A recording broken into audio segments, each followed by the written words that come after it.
Segue. Welcome to another episode of my podcast about underrated music.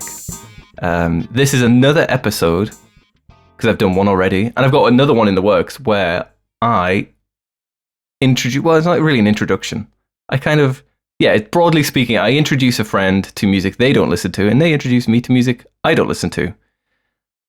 I think that's a fair characterization of what we're doing. And this time, I'm joined by my friend, Niall, who I will allow to introduce himself to whatever extent he wishes. Niall, over to you. Hello, I'm Niall, long-time listener, first-time caller. That's basically it. Beautiful. So this episode, I said introduce you to music you don't listen to, but you already know the blues. The point of this is that you don't like the blues, and I tried to pick some songs that might be better at persuading you to like it a bit more. I don't know. I feel like I have a bit of an uphill struggle, whereas you chose EDM songs for me, electronic dance music. Yes. So, coming to it, I was trying to pick a genre that I actually listened to as opposed to artists was the first struggle I came up with, because I wouldn't say that I'd stick to genres nowadays, and I figured that was something you wouldn't listen to. Yeah. And you were making me listen to 12 Bar Blues. So. Yeah. So I already know that you hate 12 Bar Blues. I don't hate it. Respect it. I don't hate. No, I respect. I don't. It's the aubergine of music. Wait, whoa. I want to stop you right there, because aubergine is an S tier. It's a top tier vegetable, right? No. Oh, this is the whole thing here. This is like, okay. In my opinion, aubergine as an ingredient is horrific unless it is prepared correctly. That's the situation I'm coming from. And I've had a lot of bad aubergines over the years. Okay, that's what it comes down to. You're not completely wrong, because like an undercooked aubergine is just like this weird, chewy, horrible, flavorless. It's like eating damp paper. I don't know how else to describe it. You are right, like, or it can be a bit. I get you now. Okay, that's quite a nice segue into the 12 Bar Blues. Like that's okay. that's the essence of it. But you know what? What I'm gonna start us with is, I would like you to tell my audience what you think I don't like about EDM, because you're right, I don't listen to it, and I don't particularly like. I don't know much about it, but when I hear it, I'm like, and I'm gonna try to tell the audience what I think you don't like about the 12 Bar Blues. Is that a fair deal? Okay. So it's like a little. So it's sort of like when you see a counselor and they pick out what's going on in your brain, and then you go, oh shit, yeah, that is it. Yeah. But except neither of us are trained to do this, nor have we ever had this discussion before. Yeah. Okay. But it's just a curious little exercise.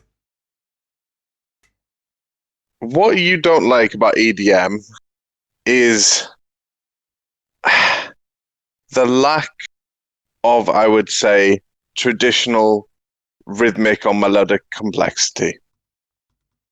Would that be a fair summation? I think yes. Yeah. I think that is a fair. It's not necessarily all of it, but I think that's pretty much 90% of what I would probably say it as. That it's like from an immediate kind of reaction as well. I listen to it and I feel like, it feels quite repetitive, or it feels quite one-dimensional, and that complexity thing. Like I don't like repetitive things very much. Like if there's a 3-minute song that has like 3 different sections and it changes a lot, I'm like, yeah.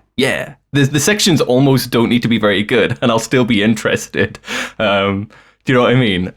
So yeah, and prog. Okay, well, it's the prime example. But the sections are always brilliant in progressive rock, so we'll put that aside for now. I feel like that's another aubergine. I don't want to bring up aubergines again, but I feel like that's what it is. I think you're right, and it feels quite repetitive. So it's not even necessarily like, I do prefer like live instruments most of the time, but not invariably. Like there is some like more electronic music I listen to, but it's not like EDM. It might be like a soundtrack or like that kind of thing. So EDM is just Like, it's not something I hate. It's just not really on my radar. So I'd say you got that pretty accurate.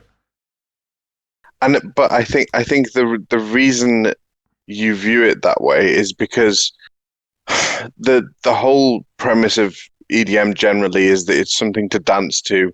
It's something where you are connecting lots of different songs together, as opposed to a self-contained piece of music. Yes, like yeah. if you listen to most EDM pieces, they've got there was that piece that I tried to send to you, and it was the club version or whatever, where you've got a long intro and a long outro that's sort of building up and building down so that they can be layered into each other. Yeah. So I think when I listen to dance music, I'm not listening to actually just one song. I'm listening to a progression of songs, and that's where the complexity comes in. Yeah. So I totally do get that there are things there that I don't, because it's almost like more of an immediate reaction there. I do get that there are things there that I don't usually appreciate. But before we get into that too much, I'm going to try to say what I think you don't like about 12 Bar Blues. And I don't think I think it's something that's relatively similar to that in a way. Like 12 Bar Blues is repetitive, and it's kind of, you could generally sum it up by saying it's a bit unimaginative, because every song is just like dun dun dun dun dun dun dun dun, and then where's it gonna go? It goes to the fourth chord. Where's it gonna go? It went back to the root chord. Where's it gonna go now? It's gone to the fifth chord, and we know that. We know it's gonna do that, and it's been doing that for like 100 years, and the songs just do it over and over again. So, and I think my guess is that it's also probably, it's not just the chords, it's probably also that rhythm, like that very dun, like really swung dun dun dun. It's probably, my guess is that there's something of a visceral reaction from you, a visceral reaction where you're kind of like, oh my god, it's this bloody thing again. I think that's what it is, and I think when I was to return to the aubergine metaphor, when I was talking earlier about it not being done right, then it not being a pleasant experience. I think, like, I don't hate 12 Bar Blues. I hate it when it's not done well. Yeah. Like one of the songs, again, of the songs you've sent me, there's one that I can't stand. That's great. I can't wait until we get to that. There's one I just can't stand. There's one that is just, I find meh, and then the end's pretty good. And then there's one where it's the other way around. I quite enjoy it first, and then it tapers off. And I think I can guess which one's which. You probably can, and I think it's because it's that I know. I think you're right. You know what's coming, and a lot of music is about that tension and that release. And obviously, the thing about 12 Hour Release songs is usually I like the first progression, and then I'm like, okay, I've heard the song now. Like because and there might be some minor variation throughout the song, but I know what the bass and the drums and the rhythm guitar are going to be doing, or the piano, for the rest of the song now. So it almost, that's what it is. That's what it is. And it's one of those things like I don't think you're wrong either to think that. Do you know what I mean? Like, I don't really disagree. I can't disagree, because anyone who has ears can, pretty much thinks that about the blues to some extent, right? I mean, and I think, and the reason I chose EDM because I think not your dislike, but your lack of engagement with it is pretty much the same. Yes, I think it is thing. Yeah. The same thing. Whereas, obviously, you're then, it's got a bit more like rhythmic or melodic complexity in it, and that's what keeps you entertained in it. Whereas for me, the tonality, the instrumentation is different within the EDM, so that I can put up with the repetitiveness, because I know when I get to the next song, it's at least going to viscerally feel different, despite the fact it's. And I think that's why, No, I totally get it. I'm just peering out there at the end of that comment, just going, because I did. The reason I kind of wanted to do this exercise, I kind of suspected that we had the similar problems but with the other opposite genres. I thought that would be the case, but I think we should just go into the songs themselves. And can I cheat? And can we start with one of my songs? Yeah. Of course, Can we? But you can start if you can tell me, is it the one I hated? Right. Is it the one I was like, or is it the one that I was okay with? Yeah. Okay. So I am going to start with the one that I think you hate, and I think it's the Rory Gallagher one. I think it's "Calling Card" by Rory Gallagher. No. Ah, damn it. Okay. No, that's the one I'm. You're a bit different to. Okay. So we're gonna. I want to start specifically with the one you hate. So is it Beatles? Is it the Beatles? Okay, that was my next guess. It's the Beatles. Okay, and right. So I want to clear the air a bit first. My podcast is usually about underrated music, and to choose a Beatles song is obviously the stupidest thing to do for an album about underrated music. But I kind of chose it because I was trying to find a blues song that was a little bit different and a bit more, I don't know, well, we'll get into it. You clearly don't like it, but it feels like it's a bit different to a normal blues song. But I was trying to choose something a bit out there. I think it is. Sorry, I should name the song. Blues. I should say yeah. The song is called Yer Blues, and it's a John Lennon song, and it's off of the White Album. I think my issue with this is it's tried to do something different, retained the essence of blues, but then not done something good with it. It's sort of, they're all better musicians than that. He's a better singer than that. Mm-hmm. They've just sort of shit the bed. Would be the only way I'd describe it. Like, so yeah. So wait. Let's do it bit by bit. They're better musicians than that. I mean, they were never the most like technically proficient people. So it's quite a sloppy. No. It's a sloppy song, isn't it? Yeah, it's sloppy. It is very, very sloppy. It's garage band, like, and this it's off the White Album. Mm-hmm. So by that point, they've got no excuse. Is that what you were saying? we're not talking like early album here. We're talking a long way into their musical career. Yeah. Lots of experience, lots of different instrumentation styles, techniques that they had at their disposal, and they've chosen to. It's a filler song. It's a shitty filler song, is what it is. Like maybe another artist, it would be up there in their like top 5 songs on the album. This is, and plus this was wasn't the White Album like four sides long or something? Yeah. So it's like it's a double album. So it's like, is it 100 minutes? It's stupidly long. It's very long. And obviously within that period, like there are very few albums where someone's successfully created 100 minutes of good music. Oh yeah, so I want to get out. I want to get out of the way now that like double albums should probably not be a thing because like they're never actually worth it. Like usually, just take the good half and get rid of the other half. Yes, yeah. I totally agree, and I do think the same thing about the White Album. Like maybe a little bit more than half of it is good, but there's still a lot in there that I'm like, did we really need that? Did we need that? I don't think we did need that. And then there's and the best part is you've got like, didn't Hey Jude come for the White Album sessions? Potentially, but it was a single and it wasn't on any of the albums, and it was probably released a year after, but it could have been. So like, why has this made it onto the album, and Hey Jude isn't on anyway? Like a lot of they did have quite a few songs that were released as singles that didn't go on any of their albums. So I don't know how they made that decision, but it was a bit more common with British bands, I think, to release a single that never went on an album, whereas American bands usually had their singles on an album. So I don't know how they. I didn't know that. It's a fair comment though. It's a fair comment though. This is me presuming that's always been a thing. Yeah. Like, you know. Yeah, so I just don't get it. Like, yes. I don't get why that song is on that album. Like that's so to me is like a little jam session gone wrong.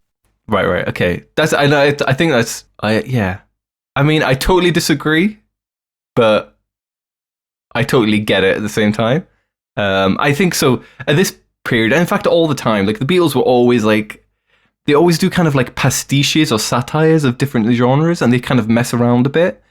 And I think to some extent that's what they're doing. And John is just kind of like dialing it all up to 11. That's why the lyrics, this is the vibe I get. I've never read what the song, like where the idea came from, but I always get the vibe that he's like, we'll do a bit of a blues song and we'll make it really like down and dirty.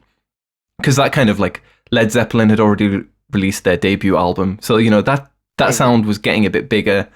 And I feel like, you know, they were always, if not already like at the forefront, like trying to keep up with other people as well in like as many different spheres as possible. So I kind of feel like they were like, let's do like that kind of thing. Let's do something as heavily as Led Zeppelin, that kind of heavy blues. But John like dialed the lyrics up to 11. That's why he's like singing about like being lonely and wanting to die and kill himself. It's like really like quite morbid lyrics for the Beatles especially. And he's just like absolutely screaming it out. Like he doesn't have like the vocal chops of like Robert Plant. But he sounds like, I think he sounds great on it. I genuinely do. I like it when John Lennon screams like that, because I think I don't like screaming stuff usually, or I don't know, I don't like screamo metal, for example, but I think John Lennon had a great voice for it, because it genuinely sounds really raw to me, and I think he puts a lot of emotion into it that I really... And I completely agree with that point. Yeah. Like, I love Helter Skelter. Like, well, that's Paul. That's Paul, though, that one. Oh, okay. Well, then. But you see, I'm the other way around. I think Helter Skelter is actually not that great. I don't know why people love it so much. It feels actually quite flat to me. I don't know. It's just a Paul thing. Paul always sounds, I don't know. But it's kind of immaterial. They're very similar songs. They're both on the same album. And I feel like they were probably both trying to do the same thing of being like, let's try to be as heavy as what everyone else is now being, if that makes sense. Yeah, it was. Yeah, no, I definitely agree with that, because it was something new and wasn't in their repertoire. Yeah. And it wasn't something that fitted with their traditional aesthetic. But then again, they shifted a lot. Yeah. But I don't know. I think again, for me, it's that tying it back into the 12-bar blues that, I don't know. There's just something about it that rattles me, especially when you've got better songs using the same structure. It just... Yes. Yeah, I get you. I think it's one of those things, like blues especially is probably like of all the genres, it's most tied to like the performance. Like it's really like so much about is like the energy into the performance. And if you're not vibing with the energy of a song, that's kind of it. It fails. Like it just fails. Do you know what I mean? And I completely agree with you on that point, and I just don't think that I could connect into that one. Yes, I totally get you. I think it is a bit of a pastiche. It's like not a full like satire. It's not like a parody, but it's kind of on the border. And I think that's it doesn't. In a way, it's like, I mean, it's John Lennon, so he is kind of mopey. So it probably, in a way, is a genuine expression of how he felt or whatever. But it's also not very genuine. It's on that weird borderline, and I think it's like Justin Bieber doing the blues. Like that's what it felt like to me. Right. I don't think that's entirely fair. I think John's a bit more like authentically angsty than maybe Justin Bieber. No. But yeah, no, I get you. I do get you. And it is as I say, like it feels like pastiche to me, and I kind of think it's fun. But I totally get you. It is, and it is just, it's pretty straightforward, isn't it, really? He does just shout the same lyrics over and over again. And the guitar playing it's not like the other two songs that I put on this list where the guitar playing is a bit more. It's very like, and that's why I prefer the other two songs, because there's something a bit more to them. There's more, there's less noise, less. I don't know. It feels like that obviously they know what they're doing with the blues, but it just didn't feel like anything else properly fit into that. If it did feel like an experiment. Yeah. I totally get you. So I'm just going to finish the note. Like my finishing note on this song is that the Beatles obviously did like tons of different genres and different styles and had different sounds, and I think sometimes that I think the common like critical perception is that they were always like really successful at it, and I actually totally disagree. I think they were always quite good at it, and that is like, it's quite impressive in and of itself to be able to, even if you don't like Yer Blues, it's quite impressive for like anyone to have that and something like Penny Lane in their repertoire. But I don't think they didn't excel at every single genre they did. I think that's just claiming a bit too much. Yeah, no, I completely agree with that. I think people can just be a bit like, I mean, I love the Beatles, they're great, but I think people can be a little bit ridiculous with their praise for them. Like, they weren't the best blues band, they weren't the best hard rock band, they weren't the best psychedelic band. They were very good at like a bunch of different styles, but I think there's actually a few clunkers in their discography, like quite a lot, more than people would sometimes be willing to admit. The thing is, if you have a band like the Beatles where they've recorded so many albums, there's going to be bad songs. Yeah, like, yeah. It's like any artist, and then obviously we've got the case of however many years since, where we've got, so we're looking at this retrospectively now as well. So comparative to what's been done since as well, it sort of highlights any, not errors, but shortcomings. You know what I'm trying to say? No, I totally get you. Yeah. I think So my kind of ending note to the Beatles is sometimes I love them. I think this is a great song. But I do think let's take them off the pedestal a little bit. let's take them off that pedestal just a little bit. I completely agree with that. I think it's a fantastic band, a lot of really good songs, but there's a lot of stuff that flopped. So I'm gonna let you choose the EDM song you want to choose to go next. I'm gonna go with "Feel," because that's sort of the one that started me through the process of listening to a bit more of it. Right, okay. By Mahmut Orhan.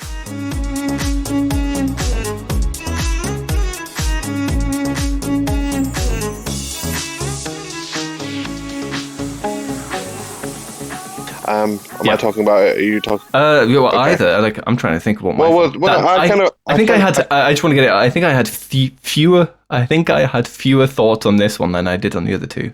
But I do remember this one. Okay. So I remember. Can I just briefly say I was surprised because two of the songs had like a sexy sax solo in them, and I think this was one of them, wasn't it? Why not? Yeah, it just kind of came as a bit of a surprise because I suddenly felt like I was in like Careless Whisper or something, and like it's not a bad thing, but I was just like, whoa, what's this? But that's what I was saying earlier. That's what I kind of like about this genre. That there's things that might happen that you're just not expecting, and they come a bit out of left field, and and maybe that's to do with my personal lack of familiarity. I've only really started listening to EDM in the past, I'd say 4 years. To be honest, it's been since I moved out here. I moved out to Dubai because there's sunshine all the time. You sort of, I don't know, you sort of think, oh, I should possibly be listening to slightly more jolly music when I'm driving around. Right. Whereas you know, when you're back in the UK, like listening to Radiohead like in the middle of January makes perfect sense. But here, it just doesn't quite fit.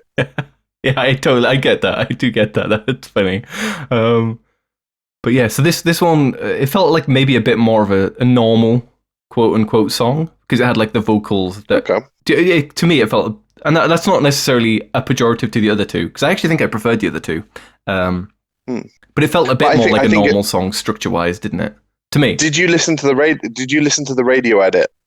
For this one, yeah, I only have the radio edit. I couldn't find the non-radio edit. That's the thing. Yeah, so that's what when I was trying to send that out, it was because there is a bit of a difference between the radio edit and the non-radio edit in that you've got that longer intro, longer outro that you typically find, and the radio edit does feel a bit more strong traditional song structure, but that's because of where it's been cut. Yes, yeah, I get that, yeah. But I guess, I'm trying to think. So, like, generally, I guess my issue sometimes with EDM is that I know it's dance music, but for like dancey music, I prefer like funky music, and EDM's in a weird place where it's not funky, but it's also not funky. Do you know what I mean? There is something to it, which is, it has a beat and it has like a lift, but it's not got that syncopated funk. So if I want something dancey, I tend to think like, like some like Wolfpack. I love Wolfpack. I think they're great. Okay. And I think they've been to the UK. I think, have they toured in the UK? I don't know. And they're probably not going to for a while because, you know, COVID. And they're like, I'm not really interested usually in live music, but I would definitely go see those guys. I think they're brilliant, and they are funky as hell. So that's kind of like, and I think it's a preconception, isn't it? It's like a preconceived bias that like I think like dancey music, I think funky. So if I listen to dancey music that isn't funky, I'm almost like, wait a minute. And Where's the funk? Yeah, I'm like, where's the funk? But I think like definitely listening to these, and we'll probably get onto one, especially one of the other tracks that we'll get onto later. It definitely like made me more appreciative of non-funky dance music. And I would say the biggest difference between like a lot of electronic music and EDM and like, let's say a tradition, like a different type of like live guitar or live band dancey music, is that EDM uses like its sound because it becomes like a physical thing. Does like the bass and the beat isn't? It's not like it's a beat that you can like hear the snare and you feel it a bit. It's like this physical thing, which is like throb. Do you know what I mean? It becomes this like really visceral, physical. Like it's not just the music; it's the sounds and the way it's all coming out. It's almost like this different abstract thing. And I'm not saying that in a bad way at all. It's like it's really interesting. It's like it could only be the product of like more modern technological production techniques. It's fuller. There's not a lot of the range that isn't being utilized. So yeah, I know what you mean. You're listening to some acoustic music, and obviously like what gives it its feeling is that space between the instruments and the environment. Whereas obviously they with certain instruments they try and replicate that feel by adding effects in, but you haven't. There isn't an environment that it's bouncing around in until it comes out of the speaker. Yes, really. Yeah, that's a good way to put it. Actually, yeah. So when you're listening to more traditional acoustic music, you've got like the echo of the original room, and then you've got like the way in your room as well. Yeah, and also the way like a note decays. If you play like a note on a guitar, it doesn't just go like a note. Whereas that's what I guess what I'm saying is like the physicality of like this track in particular, which is Feel. There's a physicality to the beat. Like the beat hits you and then it's like gone immediately, and then it hits you and it feels like visceral. It's like a physical thing. But that's something that it depends on which DJ, which producer you've got. Like they're literally sat there going, right, how long do I want this note to be held for? Yes, and they program that in, and then that's, you might have someone who wants a more natural sound, and so they program it in. And so there's less maybe like technical musicality. There's a lot more soundscaping and involved in the process. That's a good way to put it. And I think there's like electronic ambient music which has a similar mindset, but obviously for a different purpose. And I think that to me is usually like the initial barrier that I'm like, musically I'm like, do you know what I mean?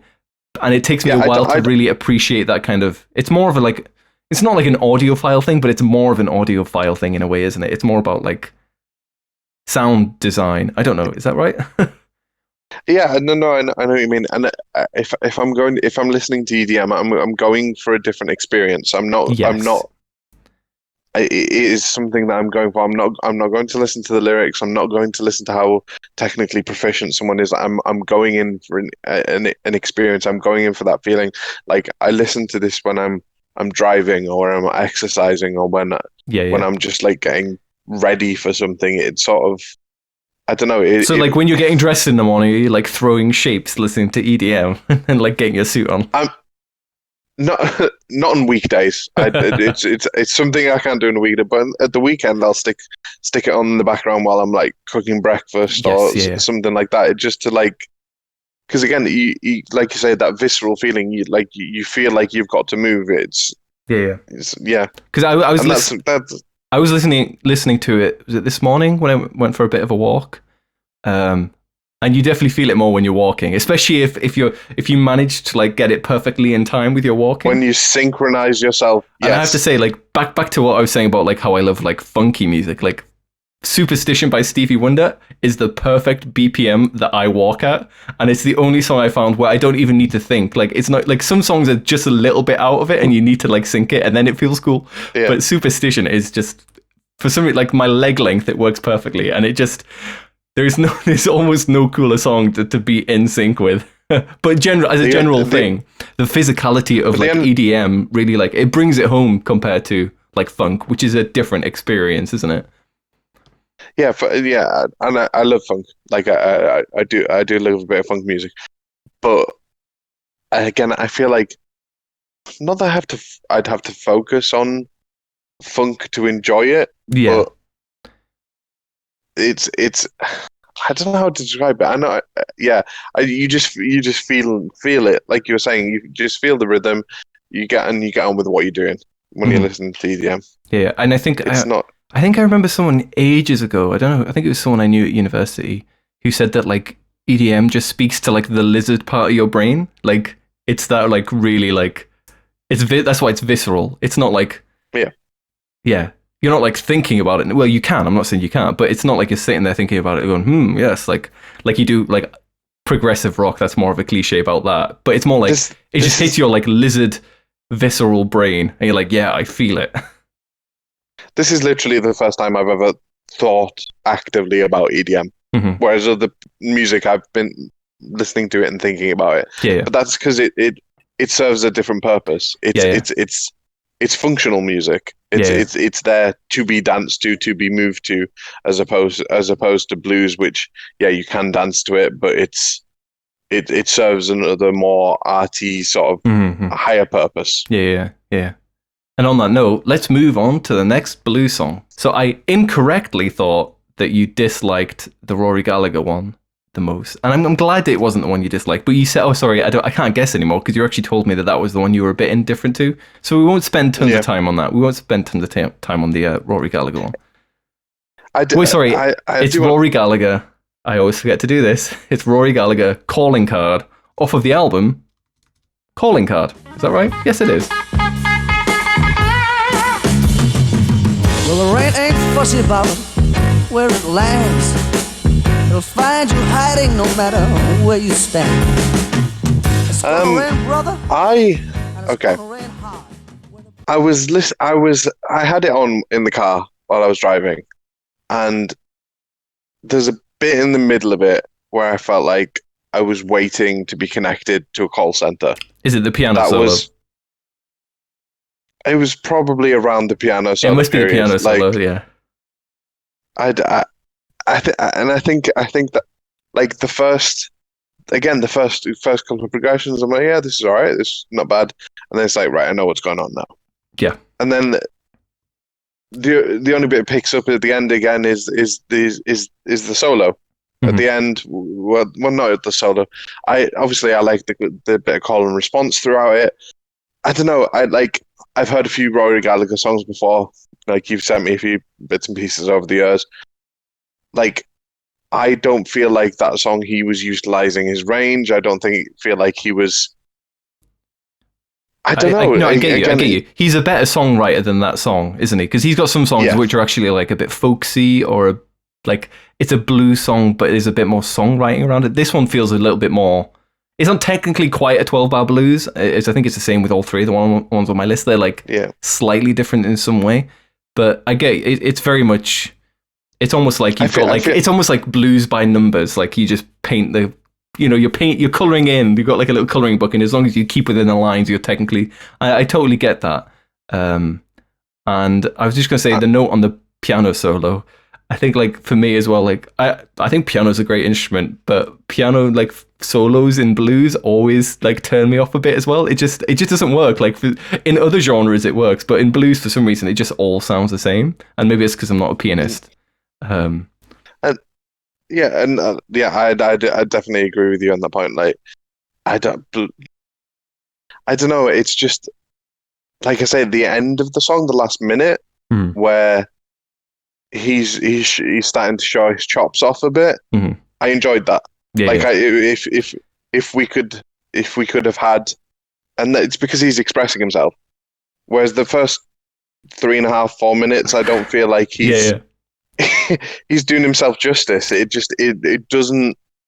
He doesn't get into the swing of it. Like obviously, you can tell he's got talent. Yeah. But he's just within that little bubble. I get you. What's acceptable? Yeah. I get you. So let me I've agreed with you to some extent, and then I'll say exactly what I think. So firstly, for context, the song is like 5.5 minutes long.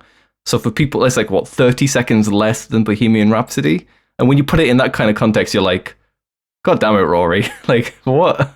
You 30 seconds less than Bohemian Rhapsody, and you didn't do a lot with it. So what I was saying, I think is true. Like, from a songwriting perspective, I do think it's like, he's a guitarist. He's not primarily a songwriter. I think he can write some good songs, but he's not usually there.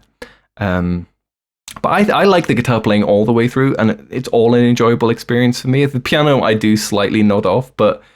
the guitar playing is the best bit about that song. Yes, yeah. And it's weird.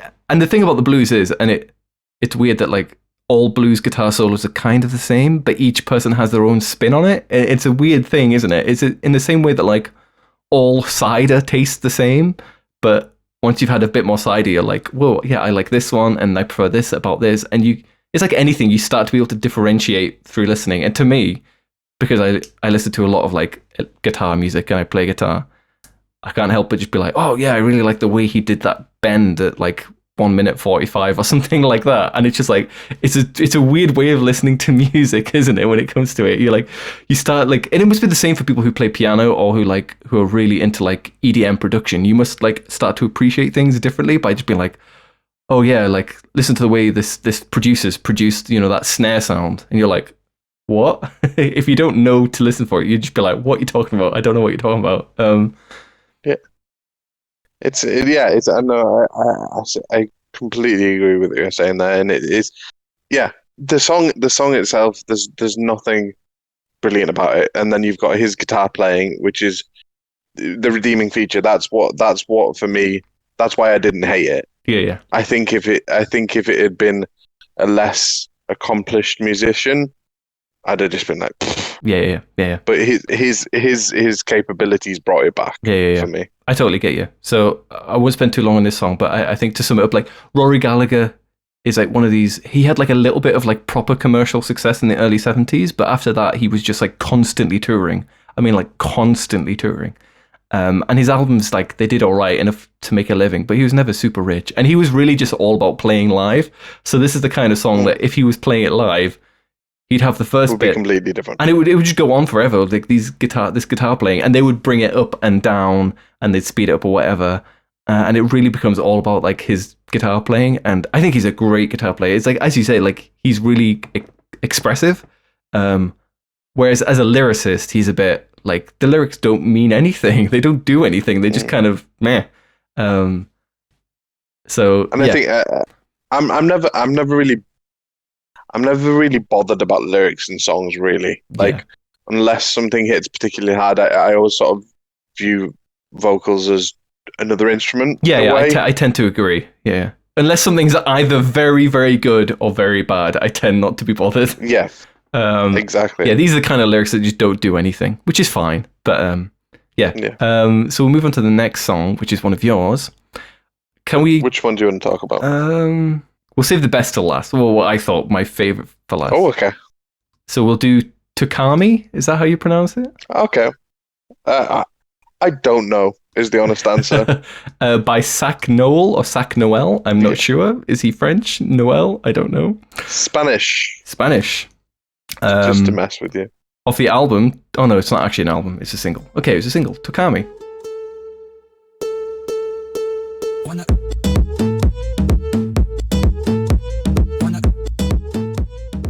And that you get a lot of that with the EDM. Yeah.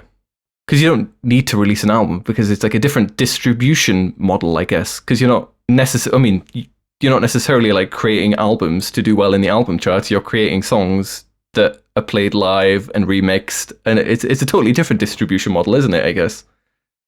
Despite my earlier complaint about the Beatles not putting their songs onto albums. So this song, I'm trying to this is one of those songs where the repetition was more obvious to me, like quite immediately, because it's like that one guitar lick all the way through, and I was just like, I don't know how I feel about this. Yeah, it does. I think because it was the first in the list, it was the first in the playlist, so it was the first one I listened to, and in a way, it feeds into all my preconceptions about EDM. That I'm like, you get like a sample and you repeat it a lot, and it's like, when you come to it with preconceptions of like a normal traditional like pop song or rock song, there might be like a riff that you repeat, but then the verses are different and then there's a chorus. I'm not saying this doesn't have changes and stuff throughout it, but like I'm just saying, like with my preconceived biases, I was that was the one that I was thinking would be the song that would flare up those preconceptions for you. And like, don't get me wrong, I listen to it more, and I definitely like. I don't love it, but you know, the preconceptions do kind of melt away a bit because you know it's like anything. You listen to it properly, and you're like, well, obviously, it's not actually just the same thing repeated over and over again. But until you start listening for it, that's what it sounds like. Does that make sense? I think that makes sense. Yeah. But then you've just got to take it at face value. Like it's there for you to listen to, and it's one of the things that's like, what? How long is it? It's like 3 minutes, and it's one that usually ends. Oh, it's not even that. It's 2.5 minutes. Yeah, it's one of those ones that usually ends up in like the middle of my playlist. So like, I say I was listening to these 3 songs, I would probably have that in the middle of the 3. I'd have Feel first, then that in the middle, and then the other song. Right. And that because I view that almost as a bridge. Like the way I listen to it, like they sort of songs build into each other. Yeah, I see what you mean. And that's something that you do. Like that I have to say, like this is kind of a different topic, but like that's a great thing about something like Spotify now. You can easily make these playlists that are just like your own playlist. And the idea of like, oh, what is a classic album? It doesn't really matter anymore because even like really great albums, there's usually 1 or 2 songs where I'm like, meh, and I can just get rid of it and make a playlist that I like. It's great. Do you know what I mean? Exactly. And this is the whole vibe that EDM's got going on. It's the single. You get artists who've got like 3 songs that anyone listens to, and the rest of them are just stuff they're doing themselves. Because those 3 songs have been put into different playlists and put together with different pieces of music. Like that model sort of feeds into the style, and the style feeds into the model. It's it's natural. But was that a paid promotion for Spotify there? Was that another one of your sponsors? Oh god damn it, you found me out. Oh god. Like, this guerrilla marketing is like not going to work for you. Like I wish I had a paid sponsor. But you know, Spotify, if you're listening and you thought that was actually a good example of paid promotion, you know, I'm here. Shout out Spotify. But yeah, honestly, I'm trying to remember. I think I remember this song a little bit less. You know what? Just wait a sec, and I'm just going to listen to it briefly. So, unfortunately, my Ableton is annoying, and I am incompetent. So I cut off the end bit of the conversation about the last song. But that's fine, because we're now going to move on to the next blues song, which is Fleetwood Mac. A song called Black Magic Woman. Got a black magic woman. Yes, I got a black magic woman. Got me so blind I can't see. And the brief note for people is that later Fleetwood Mac, when they got famous, is different to early Fleetwood Mac when they were less famous and they were a blues band. Most people, myself included, and I think you as well now, prefer later Fleetwood Mac. But early Fleetwood Mac has had a few good songs as well. And this is one of them. And I believe it was your favourite of the blues songs? It was. So, shoot, what do you think about this song? Sorry, so to return to the incredibly insightful point that you didn't record.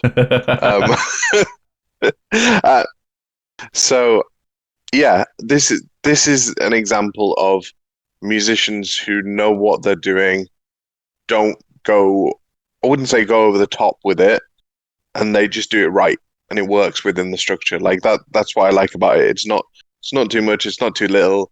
It's got their own style. He can sing within that style, and it just works. Even though it has every cliche of 12-bar blues there, it doesn't detract from the song itself. Like it just works. Yeah.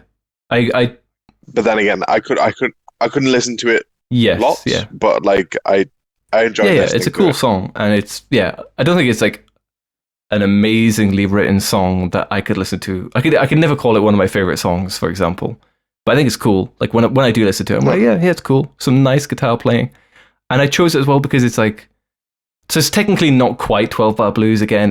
I feel like the difference is small enough that it doesn't really matter. Like technically they do some of the order of the chords a bit differently, but it's basically the same. I chose it because I think it's a good example of actually like songwriting in blues. It's not just a straightforward 12-bar blues in terms of like, I guess there's actually like a form to it. Like the rhythm picks up a bit. It feels like a song that someone has chosen to written in 12-bar blues rather than someone going, I'm going to do a blues. Do you know what I mean? I think that's what, and that's why it I think works. so, yeah.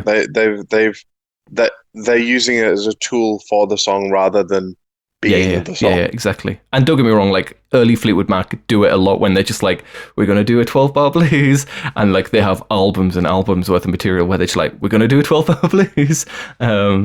So like that's why I can't get super into them, and I don't think a lot of people can. But I have to say, Peter Green, who is kind of like one of the great like casualties of the 60s, like he didn't die, but he kind of had a similar story to like Syd Barrett from Pink Floyd and Brian Wilson from the Beach Boys, where they like, you know, like had a mental breakdown and then just like didn't produce music for a long time. And he is a genuinely, I think he's a really tasty guitarist, and it was a shame that he kind of disappeared from like, I don't know, 1970-ish, and just took him a while to get back to recording anything, because his guitar playing is always really nice. And I think he's always been a like well-respected guitar player. I think as well. If you're not a musician and you don't play guitar or anything like that, not doing too much and not doing too little, and finding that sweet spot is what people respond to. And I think on that song, you haven't gone too far either way. It's just right, just at the moment, and it works within the song rather than being overbearing. Yeah, I think that's a good point, because if you think about like the guitar players that everyone likes, that, you know, even like non-musicians, casual listeners, or whatever you want to call them, still really like, it's like Brian May in Queen is always very melodic, very tasty. And in fact, like sometimes you don't hear any guitar until the guitar solo, and then it'll be this short melodic thing. And then I think like maybe Angus Young from AC/DC, like they're just like short, tasty solos. I don't know who else is a really good example of someone who is really famous. And everyone, like maybe David Gilmour, Pink Floyd, like tasty solos. They're not shreddy. They're not in your face.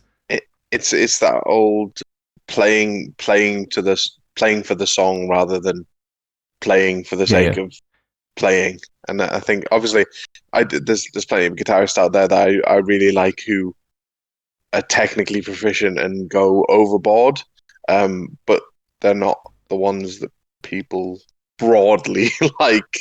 And I think like the best guitarists can do both, and they know when there's a time to like really shred. Yes. It's like any musician finding that point where you should drop in and get involved, as opposed to stepping back and letting the song play itself out.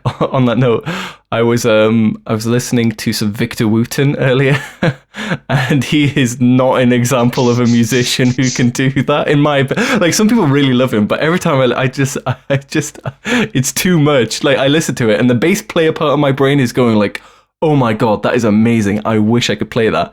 And then I have to kind of step out of it, and I say like, that sounds really bad. I mean, that sounds really, really quite bad. And I don't know, I assume you agree. I think I've heard you say similar things about Victor before.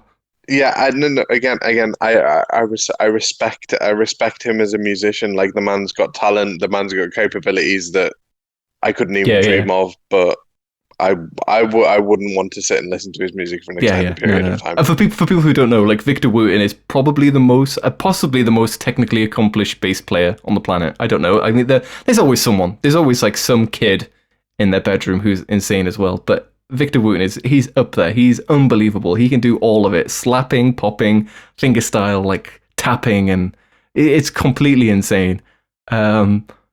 But it doesn't take long for me to be like, oh my God, like, just stop. Please stop. And yeah, so back to this song. I don't get Peter Green isn't a shreddy guitar player anyway, but it doesn't do him a disservice. It doesn't work against him because it's just tasty. It's just like cool, nice playing. What's the technical definition of tasty? The technical definition, I don't know. Like it's obviously subjective. Well, what makes it tasty? It's usually MSG. I think a little bit of MSG, some salt. That's what I find. But it is a subjective thing. No, I would. He's got a really nice tone. He doesn't overplay it, and it works within the context of the song. Yes, yeah. It's that for me is the sign of a good guitarist. If you can do all your technical stuff, but actually it still works and it's still enjoyable within the framework of the song, then that's what makes you a good guitarist. Yeah, totally. Which is, I definitely agree. And there are some people like getting a bit off subject. Well, actually, it is kind of on topic because this person was a big fan of Peter Green and actually owned Peter Green's guitar for a while. Gary Moore, who is a brilliant guitarist, and he totally can do that, play for the song. Well, he's dead now, so he could. But he has this weird problem where he could not write a song. Like he has maybe 4 good songs that he wrote himself in his career. And the guitar player, he'll write a terrible song and have really nice, tasteful guitar playing. And you're like, it's this weird middle ground where he's playing for the song, but the song is a bad song. And it's such a shame to see, because he's someone who could play tasty and shred, and he knows when to use it, but he just never wrote very many good songs. And that's a real shame. Were his songs like Calling Card? A lot of them were worse, because Calling Card isn't a bad song. It's just it's just a pretty nondescript song with some cool guitar playing. That was what I was imagining in my head. And I'll have to go and listen to some Gary Moore now. No, Gary Moore's songs are usually the lyrics are usually for me below the point where I'm like, yeah, that's actually bad. That actually detracts from the song. And he's not a bad singer. But he doesn't, when someone's technically a good singer, but they don't sound good, he's kind of in that ground for me. Anyway, I think we're on agreement on this Fleetwood Mac song, this Black Magic Woman by Fleetwood Mac. Yeah, I'm not saying it's the best song in the world, but of the 3, it's the one that I would probably choose to listen to and, might make it into my huge sort of everyday background kind of Yeah. Or do you have one master playlist that you just have for things? I have one just general playlist of I've got lots of little playlists for specific moods, and then just one I just like stuff on. I used to, again, shout out Spotify. I just like stuff and just occasionally just stick that on shuffle. Right. Yeah, that makes sense. So I was going to say, I used to have one. Do you not have a I was going to say, I used to have one that was pretty massive, but I've not listened to it for a while. I originally put it together. It was a running playlist because when I did a half marathon and hurt myself doing it because I'm so terrible. It started for that originally, and then I just kind of added stuff to it, and it became a general mostly pretty cheesy playlist, but it was just for general listening. But I've not listened to that for ages now. Yeah, I think I just I just I like things, and I think that I think that or Black Magic Woman might. It's going to go on there probably. Looking at mine. Mine was 15 hours before I abandoned it. So it was. Anyway, we're on to our final song now.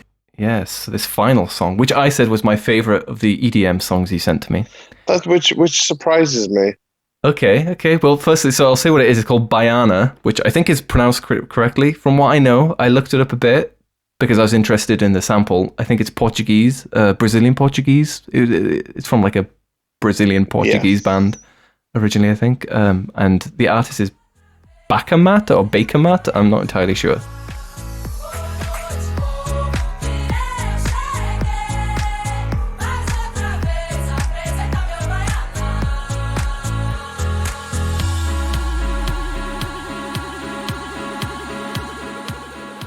Dutch. I've always thought Bakermat in my head. Yeah, that's my English brain. Yeah. But yeah. So why were you surprised? Let's get that out of the way first. Why were you surprised that this was my favorite of the 3?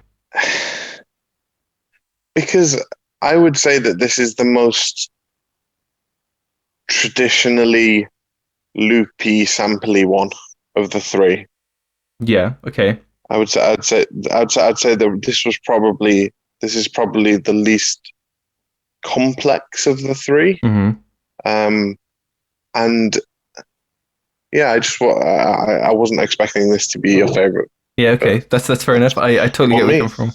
I'm just going to explain to you the kind of the journey I went through with this song. It's a bit of a trek. It's a saga. So I first listened to it and I thought my first thought was like, wow, I really like the vocals on it, like that sample of the Baiana bit.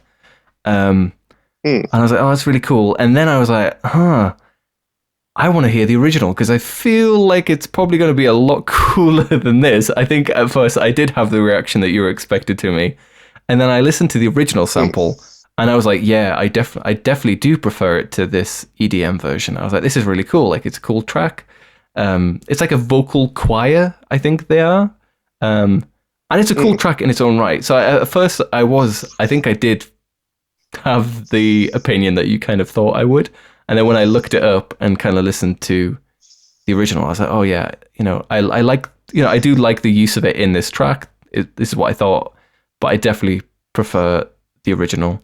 And I kind of felt it confirmed my beliefs about EDM, that like people take samples from better songs, basically. Like, do you know what I mean?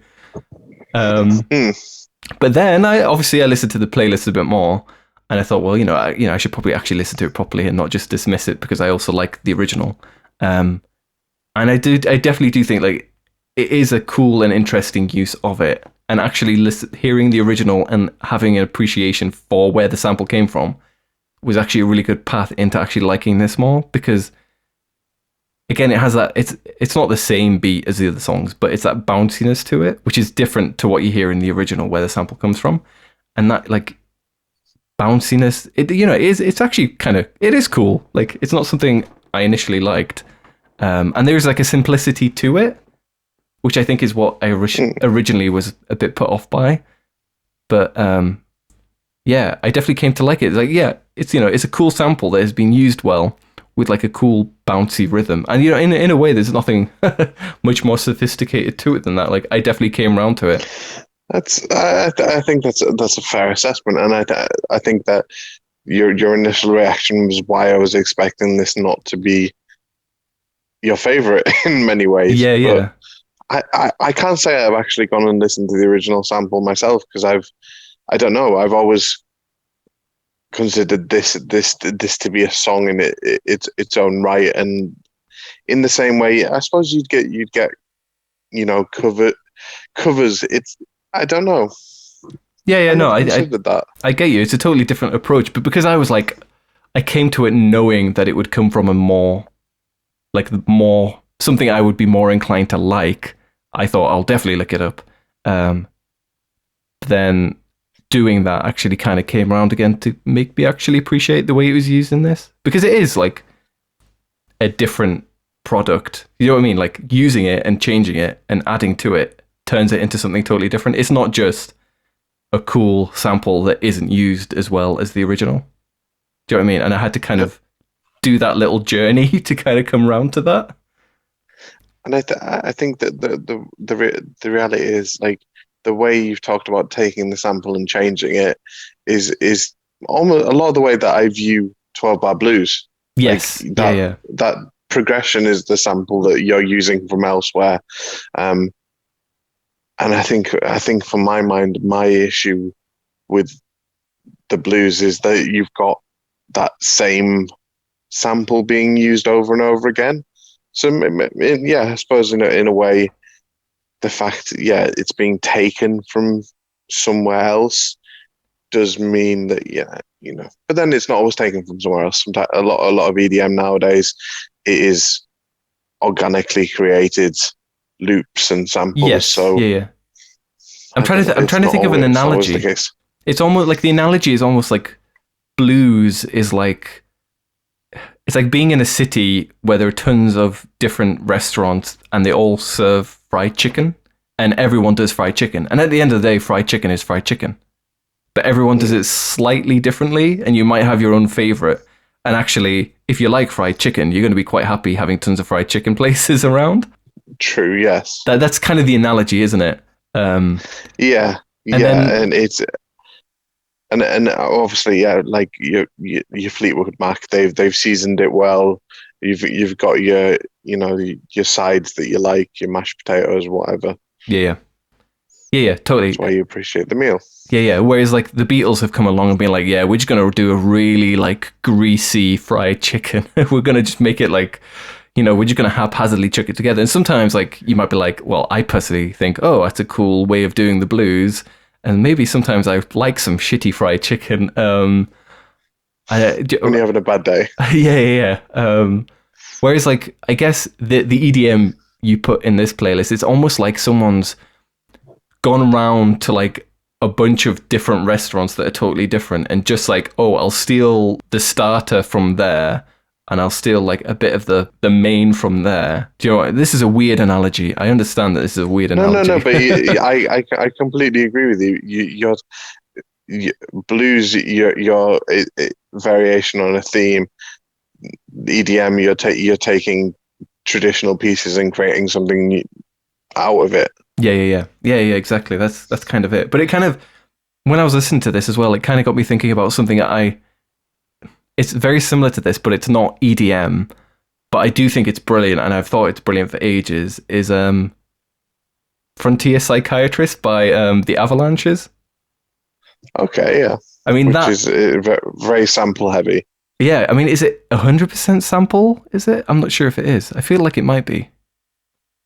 I feel like it's the kind of thing. There's the majority will be samples, and there might be a drum beat or something, or a bit of something to tie it together. Yeah. And that's, I mean, I've never actually listened to them beyond that. Maybe I should, but I always thought that song is just, it's kind of mind blowing in a way, like to my brain, because like I don't do music, like when I play music or whatever, I don't do it in that kind of way. So every time I hear it, which is not very often to be fair, I think like, wow, that's such a weird, because it is so unconventional, but it is catchy. And it was like a top 40 hit. Oh, was it? I don't know. I think it was in the UK anyway. It did. Yeah, it charted. But no, I think that's the essence of EDM and electronic music. You are taking pieces, you're being creative with it. It's a lot more. The technicality and the skill a lot of the time is less to do with the traditional music theory and more to do with how you put things together, how it works technically, how you're going to integrate different things together. Yes, yeah. I think I'm always going to still come to music with these kind of preconceptions. I definitely prefer, we prefer the music we prefer, but. There's no use. You also prefer the music you listen to. Yeah, exactly. Yeah, no, that's a good way to put it, isn't it? Like you kind of, it's not just, it's like your upbringing, it's what you're used to. It's like getting into like a food or a drink. Like the first time I tried whiskey, I hated it. And now I can actually have like a little bit of whiskey and drink it, and I actually like the taste of it. And that's such a weird thing. Like to me as a 15-year-old, I would be like, what? Coffee for me, the same principle. Like, but I just forced myself to try it a few times, and you develop a taste for it, and you start to appreciate the subtleties and the differences. And I think that's what it all comes down to. There's one thing that I have to put my foot down very firmly and say I don't think, no, you know what? I need to say this unequivocally. I will never like tea. It's hot, herby water. I don't get it. It's weird. I don't hate it. I just don't get it. It makes no sense.